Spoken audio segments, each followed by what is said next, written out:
I'm Caitlin Lewis. I'm the Executive Director of Work for America. And for those of you who are new to us, Work for America is a national nonprofit making public service a more desirable, accessible, and stable career path for families, communities, and our country. We launched just over a month ago, and the response has been incredible. We've heard from hundreds of government workers, elected officials, potential partners, and enthusiastic volunteers, many of whom are here today. Thank you for joining us. This morning, we're going to hear from two inspiring leaders in the field, share findings from our inaugural report on government staffing challenges, and discuss how Work for America is helping governments to recruit, hire, and retain the talent they need. We'll also cover ways that you can get involved in this movement. If you haven't shared your story yet in the chat, please feel free to do so. And speaking of which, a quick shout out to my favorite public servant who is on the call today, my dad.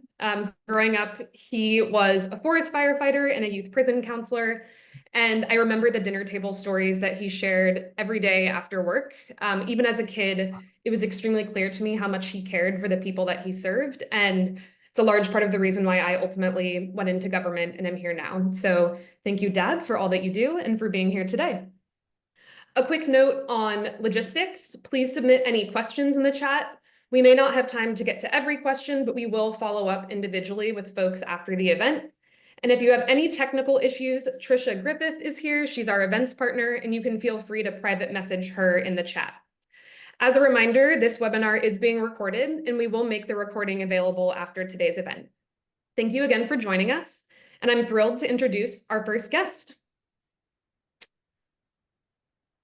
Mayor Quinton Lucas, I'm going to bring you off video. Mayor Quinton Lucas is the 55th mayor of Kansas City, Missouri, and he has been busy since becoming mayor in 2019, leading transformational initiatives such as the nation's first zero-fare transit initiative to provide free bus and rail service citywide, ensuring residents can always access opportunity. He also created the city's first housing trust fund to develop affordable housing for residents earning up to $42,000 a year, making good on his promise to ensure that every family has a safe place to call home. And he's an incredible advocate for Kansas City on the national and global stage, bringing new businesses, conferences, and securing the 2026 FIFA World Cup. Mayor Lucas knows firsthand, having grown up on Kansas City's east side, that no one is better suited to lead the city than those who have lived its story. He has a deep passion for recruiting young people to return to their hometown and serve in local government, as evidenced by the incredible team he has built in Kansas City. It's an honor to get to hear from a leader who cares so deeply about creating opportunities for everyone to serve. Welcome, Mayor Lucas. Thank you for being here. Well, good morning, good midday, everybody, and welcome to Kansas City. I will only be with you a few minutes because after that, I feel like I have to crash. I was in New York last night at a baseball game at Yankee Stadium, but I knew I had this call this morning, so I wanted to be in my office, not sitting at the airport for it, to help encourage so many to do, I think, what we all share a passion for, building a workforce for public service for the generations ahead. You know, a few things bring me to public service. One of those, and I love Caitlin's story, relates to my own mother, right? She was somebody who raised my sisters and I alone, worked for the state of Missouri for about 20 years there, and every day would continue to care, right? Wanted to work hard for the people that were part of her job, wanted to make sure she supported folks, wanted to make sure that we built a diverse workforce. As folks like her have retired over time, we all face challenges with how do we actually address the most important part of most of our firms and organizations, and that's our employees. In an era where we think about every technological tool, every investment possible, lobbyists, grants, anything under the sun, we get so creative in every other way sometimes, but our people. And so what I love about Work for America, and frankly, what we have today, is this great opportunity to say, let's think first about people, how we build up our organizations, and more than anything, the types of organizations we want in the future. A few opportunities and challenges that I think of with Kansas City that I think relate to almost every American city. One is certainly that as we lose workforce, the real question is, where do we find new members of our workforce? 30, 40 years ago, we had the chance to have an entrance exam for all city employees. There were hundreds of applicants, and not just from the fire and police services, but citywide. We could be choosy, and often we weren't actually choosing in any way a labor pool that reflected our city entirely. While we have made positive changes over the years in between, we now have that challenge of how do we let people know that this is not just an honorable career, which it certainly is, but is one that you can build an outstanding and interesting life. How do we make sure that we better calibrate our pay with the very real work that people are doing? No longer can we have an excuse that simply says, well, it's government, there's a pension later, and so just hang on. And another thing that we need to very seriously consider that we don't enough. In cities that do have residency requirements, like my own, we recognize why we have them, having connection to our community, making sure there are opportunities for people from our communities. But we also see the exclusive approach to it and making it so that some who live in suburbs or other communities, for any number of reasons, may not be part of our workforce. So this is, to me, a very exciting time. I am a second-term mayor, so that means I have lots of time to spend on creative ideas like this. And I hope you get as creative as possible. In some ways, saying whether it's controversial, whether it's something new or different or distinct, please push us. Give us mayors and governors and others ideas of what it is we need to do. And more than anything, help us feel these challenges that are so vital and impactful on our communities each day. I'll finish with this, and it has nothing to do with last night's baseball game or football game, but it just has to do with this, which is that one of the things that concerns me the most sometimes is in government when we say we just can't get something done.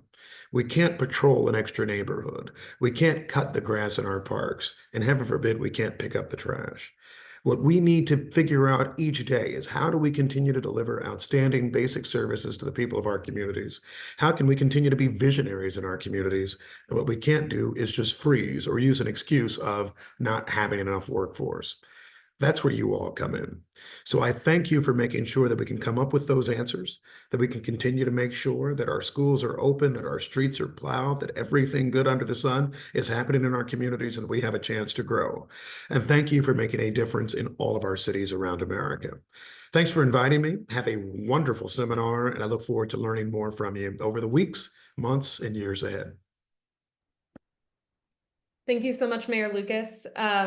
Just a testament to your ability to multitask. I did see you post on LinkedIn that you were not only at the Yankees game on behalf of Kansas City, but also watching the football game on your phone at the same time. So you're truly an advocate for all at all times. And we really appreciate you being here and for your candor, both about the challenges that you're looking to tackle in Kansas City, but being so open to new opportunities. And we really appreciate your spirit.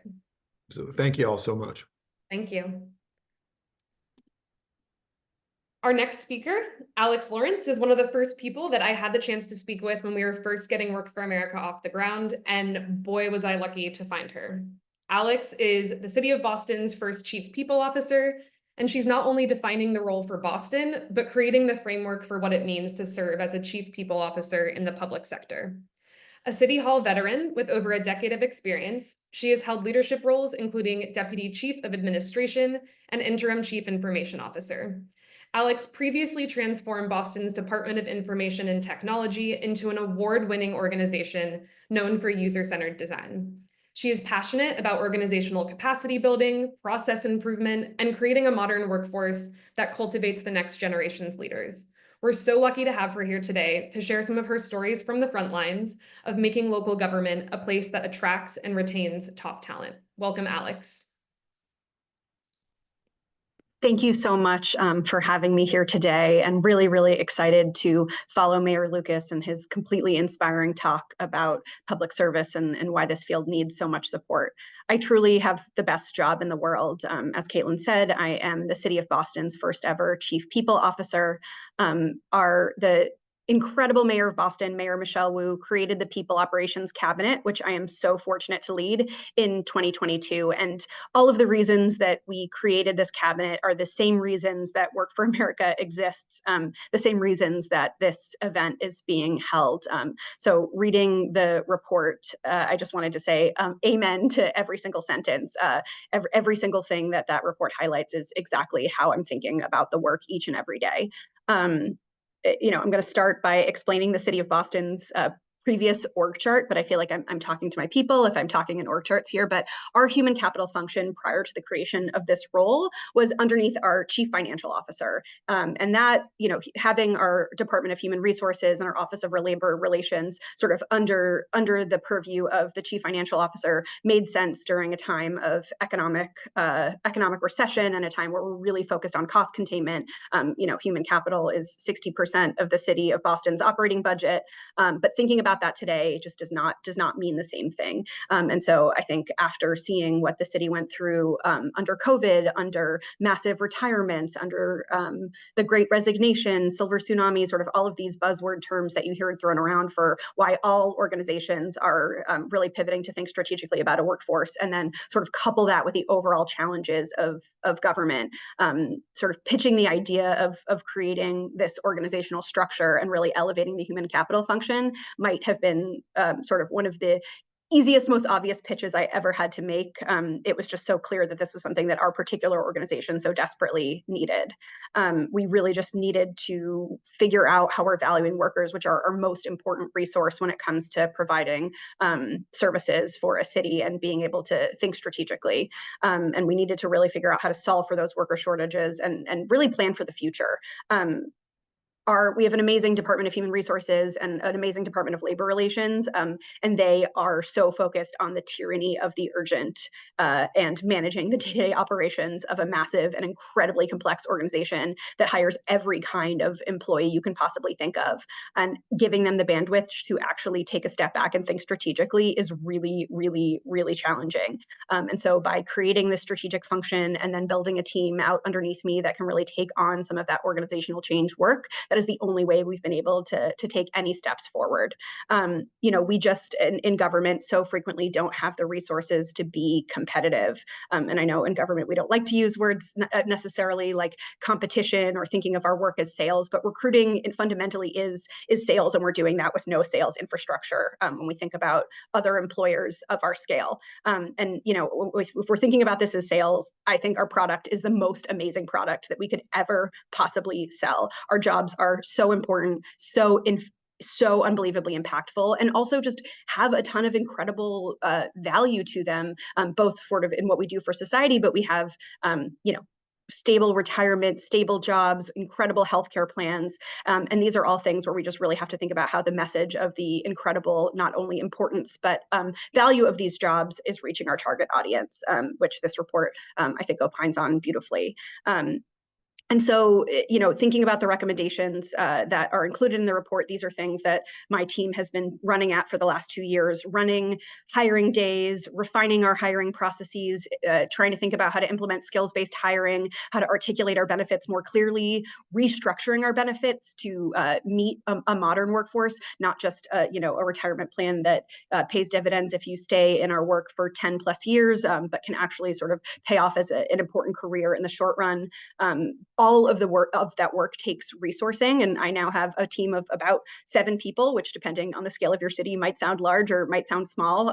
But at this point, we are doing the work of really building out the strategic human capital function, and we're barely scratching the surface of what is possible. I've been saying that we're drowning in low-hanging fruit. One of my colleagues the other day said it's sometimes like the fruit is just rotten and it's on the ground and we're kind of tripping over it. There is so much room for this work. I could probably hire a team 3 times the size and we would not even be close to running out of work to do on a day-to-day basis. So we need support in this work. We need to be talking to each other and learning from other examples. And so I'm just so thrilled that this organization is kicking off and that this ecosystem is really building up and being able to be structured to support the work that I and so many others are doing. So truly delighted to be here and really excited to hear what's next.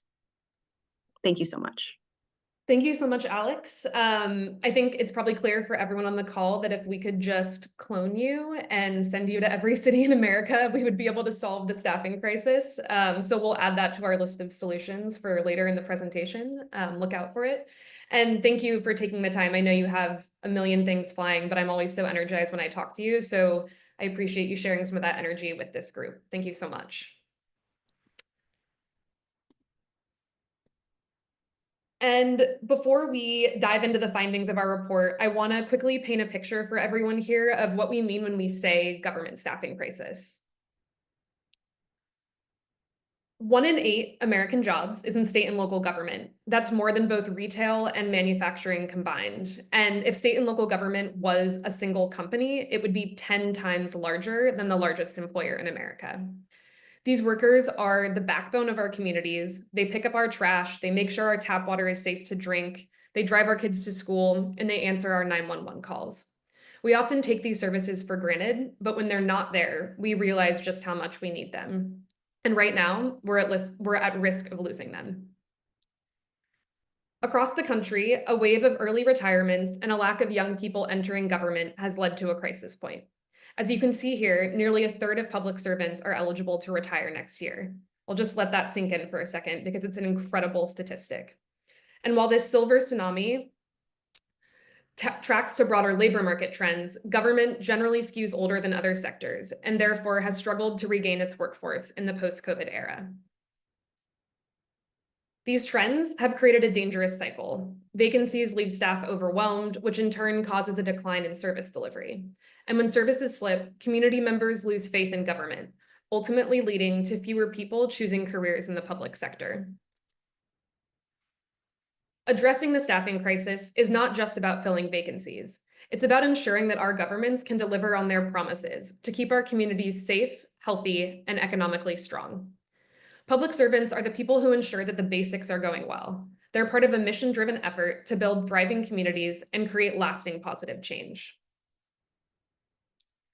As we look ahead to the 250th anniversary of our country coming up in 2026, we have a unique opportunity to shape a brighter future for our communities. That's why we founded Work for America, to support a public sector that's thriving, effective, and working for everyone. And with that, I'm excited to pass it over to Shifra Goldenberg, our head of programs at Work for America, who's going to walk through the key findings from our latest report.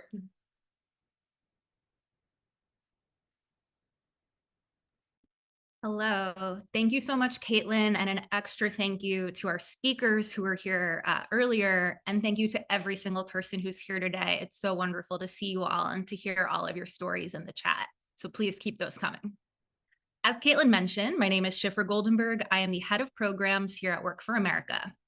Our report from the Frontlines brings the voices of public sector leaders into focus, showing us the current realities of recruitment, hiring, and retention in the public sector.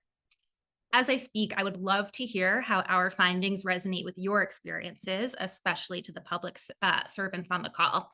Please feel free to share in the chat or ask any questions.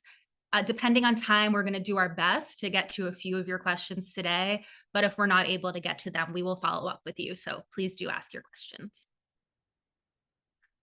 Work for America conducted one-on-one interviews with leaders across the country, from big cities to small towns, from red states to blue states.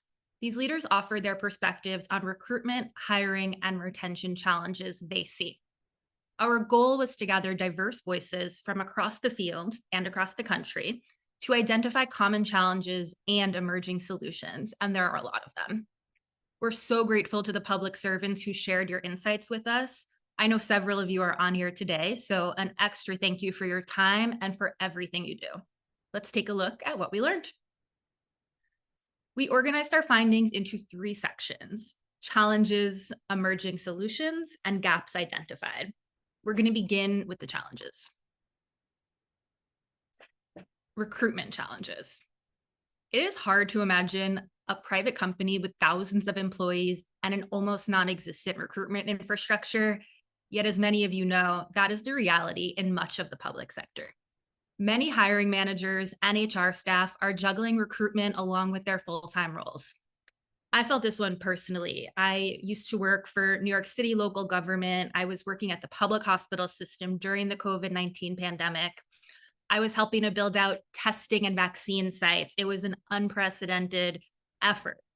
I was also trying to recruit a team of project managers to help me do that work. It was so overwhelming to find people to help me do work while I was also doing everything that they were supposed to be doing. It was almost impossible. We also heard that leaders feel that compared to private sector companies, people just don't think about government as an attractive or desirable place to work.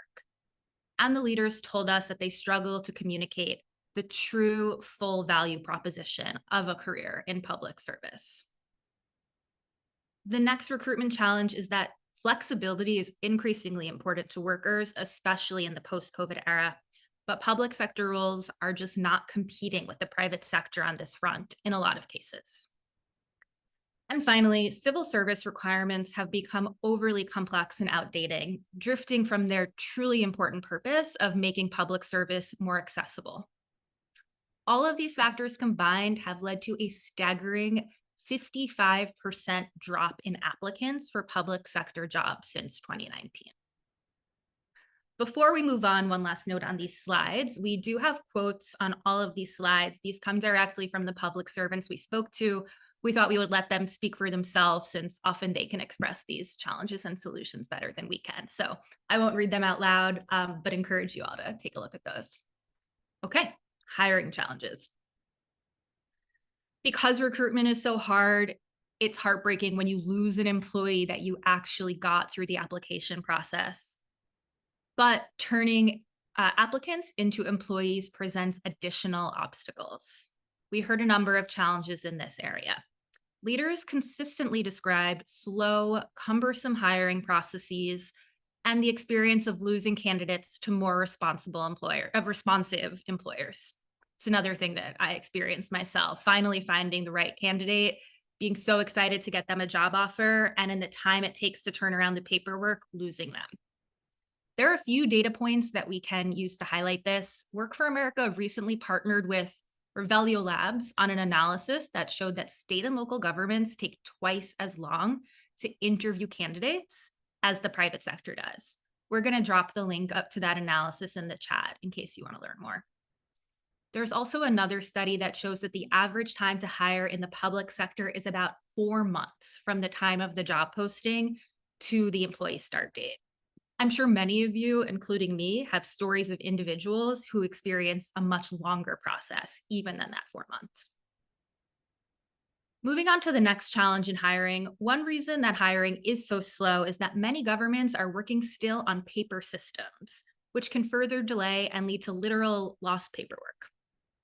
But even when governments do have technology in place, it's often outdated systems that further slow the process, leading to our third challenge: difficulty in communication and inability to educate and communicate consistently with candidates throughout the process, which leads again to lost candidates.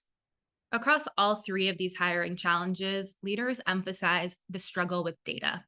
Inadequate data systems make it hard to get an accurate picture of what's going wrong, and we all know that you can't solve a problem if you can't identify it. The next bucket of challenges is in the area of retention. As Caitlin said earlier, in many ways, the staffing crisis makes it harder to solve the staffing crisis. Retention is essential so that governments have the capacity to break that cycle that we saw earlier. These are the challenges to retention that we heard about that are getting in the way. First, limited learning and development opportunities, so employees don't see the future for themselves in the public sector. Next, generational gaps in the workforce can create culture challenges and lead to mismatched expectations about what a workplace should feel like and should look like. Retirements, as Caitlin mentioned, are draining critical expertise from the system, and burnout is a significant issue, particularly in human services and emergency response roles post-COVID-19 pandemic. Finally, many essential roles such as police officers, election workers, and even teachers face polarization and harassment, making retention even harder.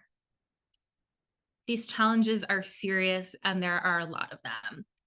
But the good news is they have also inspired innovative solutions, which we can turn to now. The first solution we have is one that we already saw embodied from our speaker, Alex Lawrence. As Caitlin said, if we could just clone Alex and put an Alex in every city, that would be an incredible first step. Alex encapsulated how the CPO role can be transformative for governments aiming to take this work seriously. Think of it like the transformation we saw in civic tech over the last several years, where what we used to call the head of IT is now thought of as the chief data officer. Now we can apply the same concept to turn the head of HR into the chief people officer, a more strategic and broad-looking role, stepping beyond the emergency fire drills of the day-to-day work. Many, many cities and states would benefit from having a leader like Alex zeroed in on making government a great place to work and getting great people into those jobs. Governments are also taking steps to counteract the perception that government jobs are just not as desirable as private sector roles. Some governments are doing formal compensation studies to put a real value on some of the intangible aspects of working in public service. Others are highlighting the nature of public service and celebrating the work itself. 2 counties in Arizona launched video campaigns showcasing and celebrating their wastewater treatment workers, showing people in the community what it's like to work for the county. Organizations like Govern for America are also taking on the really important task of working with young people to help them understand the impact and joy that comes from a career in public service.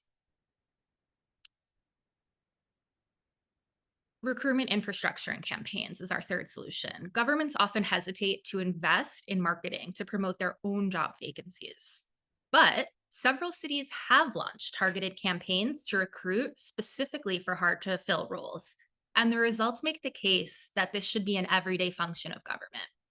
For example, the state of Pennsylvania hired 20 recruiters as permanent state employees and placed them in different regions around the state. Several other leaders that we spoke to invested in LinkedIn recruiter tools and trained their staff on how to use those effectively.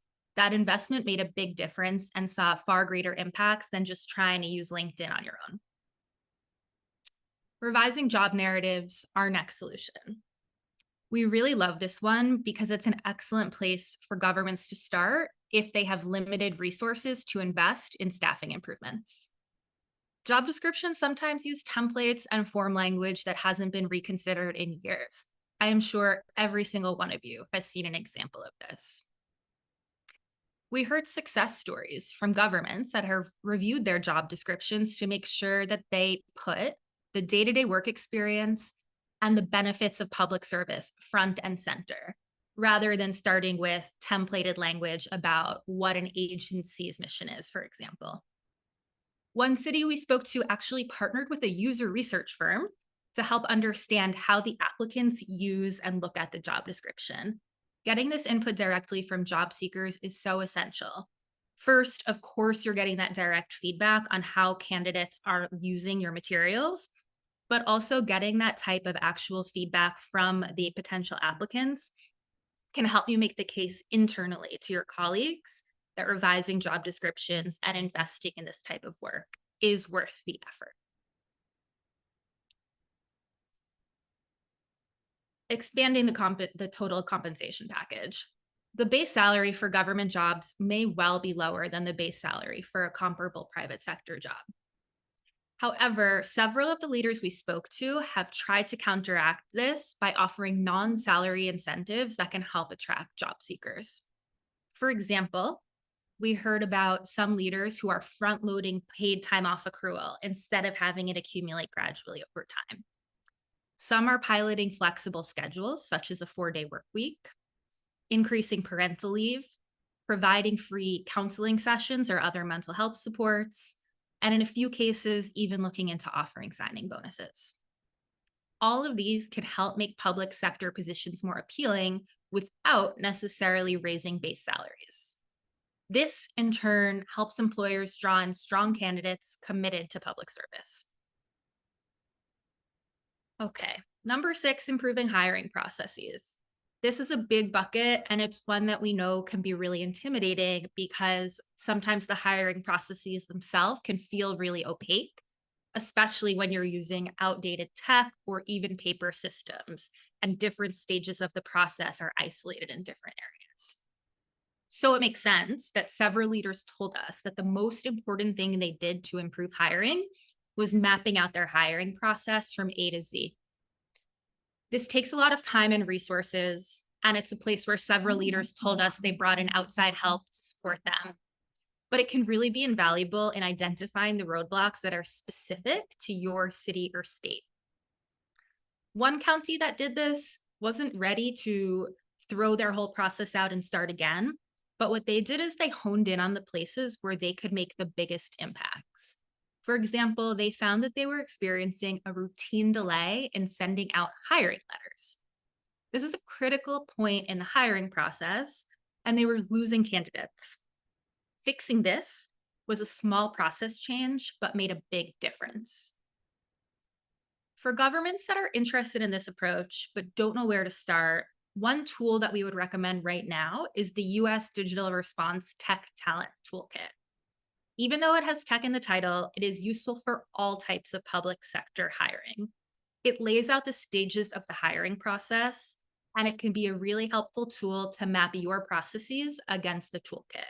This can help you identify your current strengths and areas for improvement. That link is in the chat. Thank you, Trisha. So please take a look at it. Okay, the next step is skills-based hiring. I'm going to spend a couple minutes here because there's really a lot to say about this one. For those who don't know, the goal of skills-based hiring is to lower the barrier of entry to government by removing irrelevant education requirements from job requirements and replacing them with skills-based competencies that more accurately demonstrate whether a person can do the job. For good reason, this idea is gaining steam in the public sector. More than 20 states now have in place a skills-based hiring executive order or legislation. This is also not a new concept that the public sector created. There are a lot of lessons we can learn from the private sector on what to do and what not to do in support of skills-based hiring. One thing we know is that skills-based hiring initiatives take a lot of work. They require someone to review every job, and some states have thousands, to determine whether for each individual one, education requirements can appropriately and safely be removed and replaced with skills-based competencies. Then somebody has to figure out exactly what those skills-based equivalents are and how to screen candidates to make sure that they have them. However, most states did not allocate budget or additional staffing for skills-based hiring implementation. This has made it difficult for some locations to move ahead quickly. Colorado actually stands out as an example of a state that did invest budget in the implementation of their executive order, and that has paid off. Another thing to keep in mind about skills-based hiring is that if you change the requirements of a job and it's now going to be open to people who were previously ineligible, you have to have strong recruitment and marketing efforts to go along with that. Otherwise, you won't actually reach any new candidates because they'll have no idea that this option is available to them. Organizations like the Skill Up Coalition are developing sophisticated marketing tools to reach specifically non-college degree holders, and these tools could be widely used in the public sector. There's also some other really exciting work happening in this space that we had to mention. The National Governors Association offers a skills in the states community of practice, providing hands-on assistance to states navigating these policies. And organizations like Opportunity at Work and Jobs for the Future are at the forefront of developing resources tailored to skills-based hiring. Definitely encourage you to check out all those organizations if you're not familiar with their work on skills-based hiring. A really tactical thing that we heard about having great success was same-day hiring initiatives. These are events where candidates can apply, interview, and receive contingent offers to public sector jobs all in one day. And for some locations, these have been a real game changer. For example, we spoke to one city that had made just 6 offers for 911 operators in an entire year. Then they held a same-day hiring event and they made 11 offers in one day. That is a huge impact. We also have seen San Diego, California have a major success with same-day hiring events. They've had a 45% decrease in their vacancy rate, and they attribute a lot of that to same-day hiring events. This is another place, though, that while we are seeing a lot of interest and a lot of impact, we do want to keep in mind that it takes a lot of work. Same-day hiring is most effective when there's some advanced preparation required of the job seekers. For example, submitting some preliminary forms online or a phone screening. That means that this does require a level of resource investment from governments. It's almost like a case management approach where you're getting on the phone with the applicants and helping them get through it. So it is definitely resource intensive, but really worth considering because it makes an impact if you can make it work. We hold this up in contrast to traditional career fairs or job fairs, which were identified to us as a place that, because anybody can walk in and anybody, they haven't really done that pre-work, leaders did identify those as less impactful than these actual same-day hiring events. Next up is apprenticeships. This one is so critical. This creates a direct line to meaningful careers in public service by providing on-the-job training and paths to advancement. The quote on this slide comes from a state that ran an IT program where students could learn on the job while getting an increase in salary each year. For those who are interested in apprenticeships, one organization we definitely recommend checking out is the Institute for Local Government, which is based out of California. But wherever you're located, you can definitely get a lot out of the resources that they have online. So check it out. And we have made it to solution number 10, community, college, and university partnerships. Like apprenticeships, this strategy is especially really important for specialized roles that require specialized training. If we're able to invest in getting people the training they need and connecting them to the jobs, it's clear how this can help solve the hiring crisis. We heard in our fieldwork to gather the research for this report, strong examples out of Texas, building pipelines from community colleges to government roles. And we also heard this mentioned many times as a place that leaders want to explore more in the near future, and where outside resources and toolkits could be helpful. So those are the 10 emerging solutions that we identified. I have been talking at you for a few minutes, so thank you for listening. I hope you learned something, and now we want to hear from you. Trisha is going to help us open up a poll, and what we would like to know is very quickly from you, as we think about the future, which solution from today's conversation are you most eager to explore? Not necessarily something you know a ton about, but something you'd really like to know about. And we know it might be hard to pick just one. We are limited by the poll structure. So definitely feel free to drop in the chat if you really want to share a top 3 or a top 5 or whatever it may be. I'm going to pause now and give everybody a moment to respond.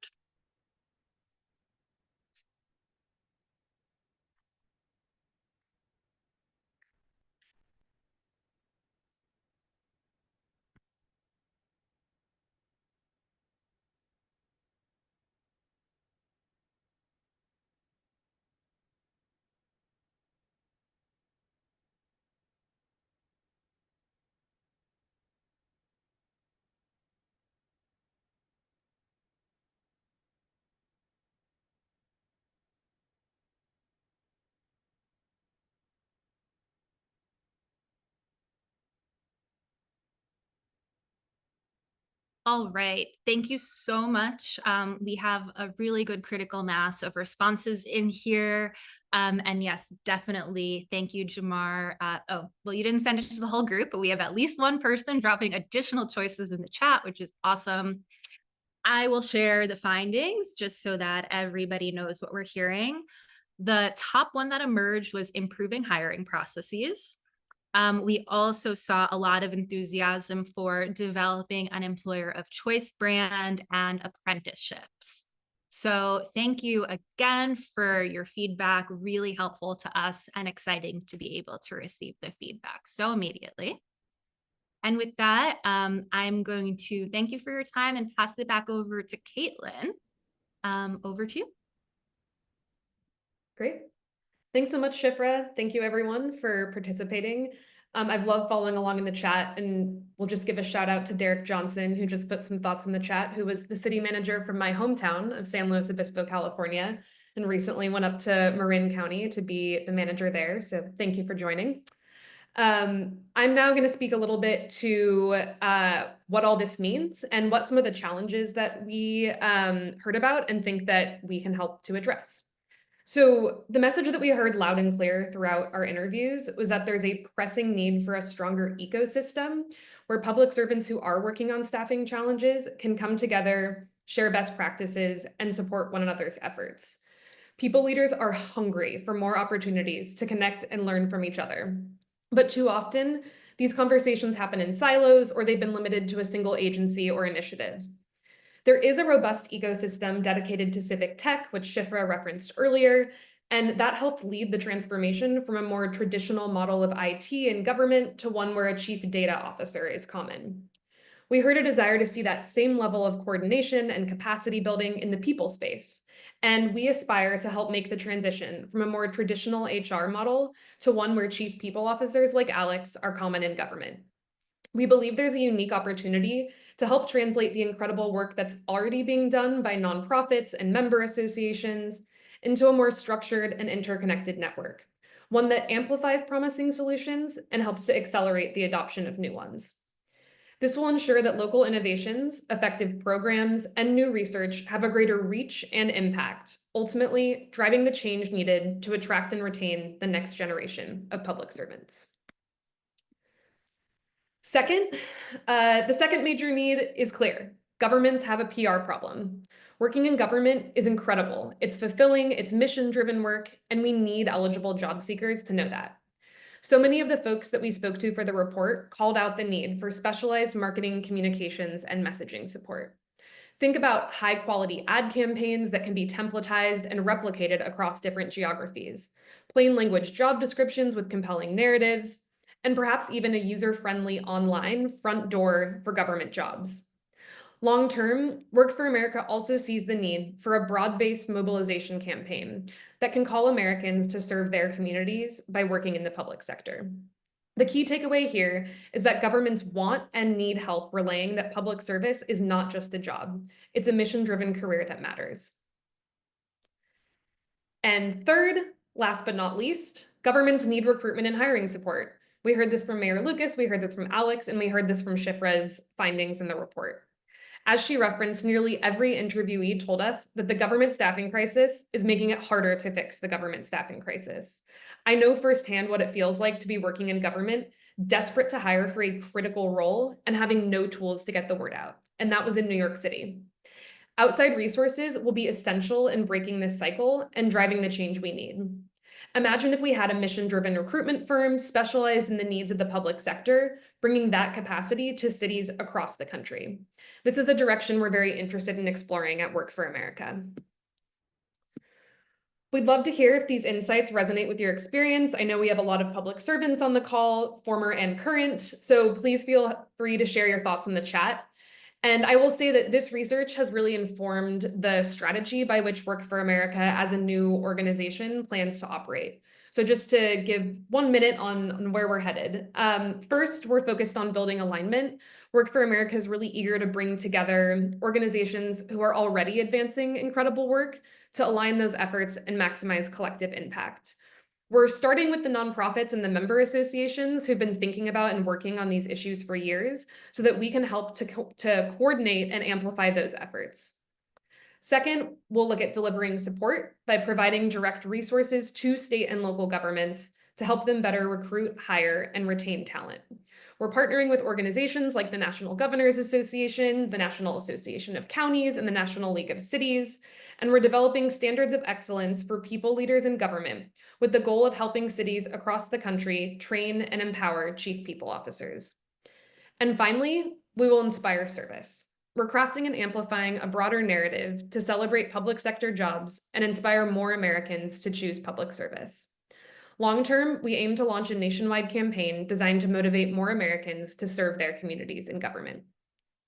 Ultimately, we aim to create thriving communities with reliable public services, empower workers with better career pathways, and build a renewed culture of service that strengthens our country and our future.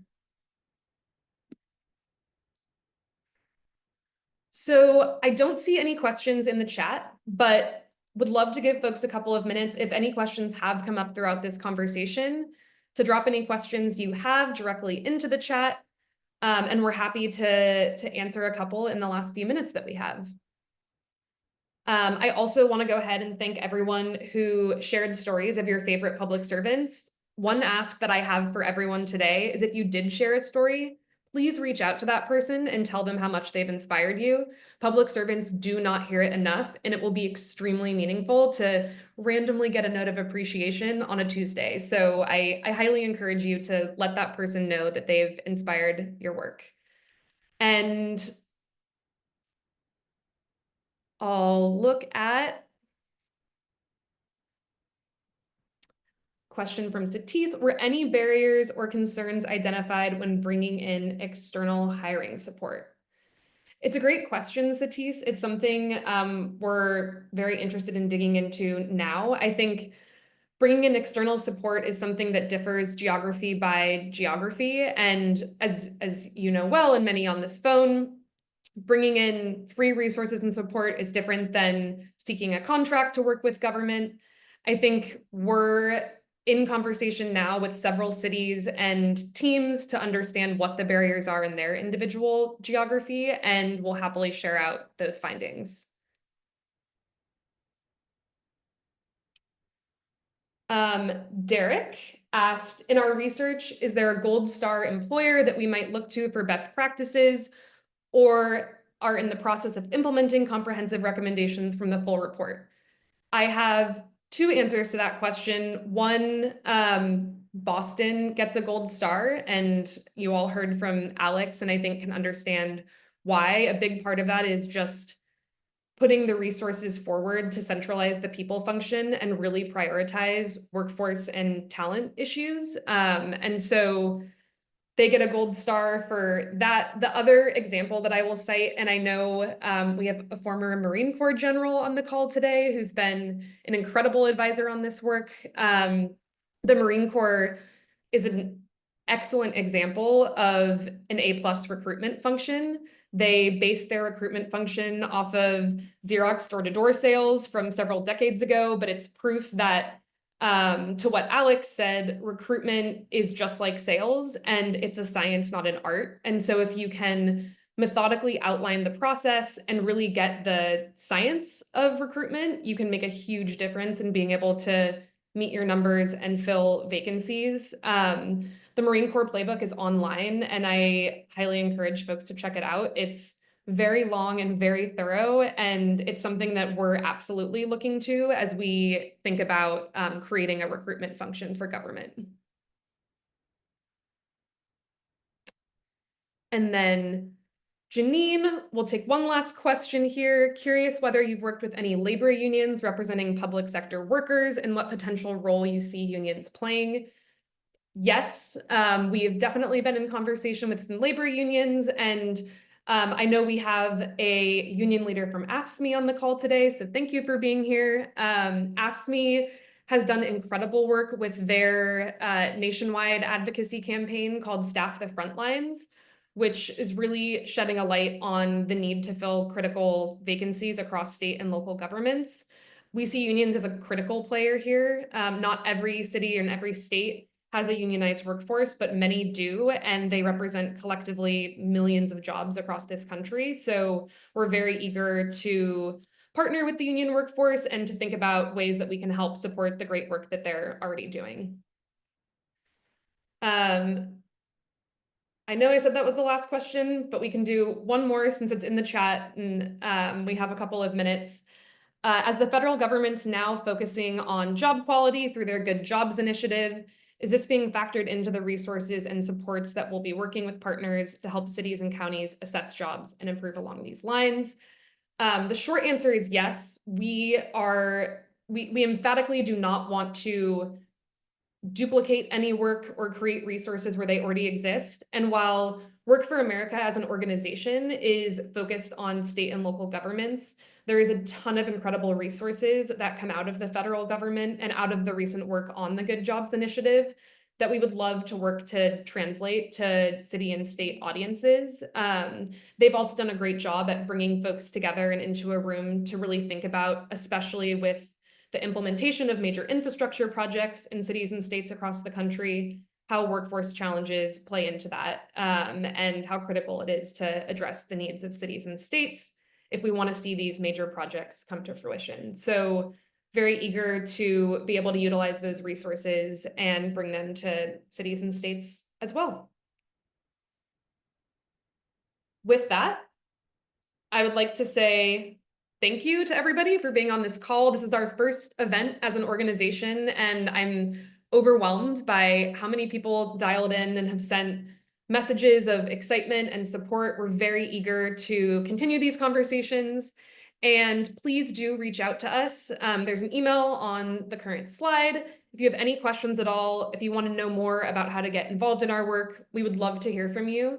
And really, again, appreciate everyone being here. Thank you so much and have a great day.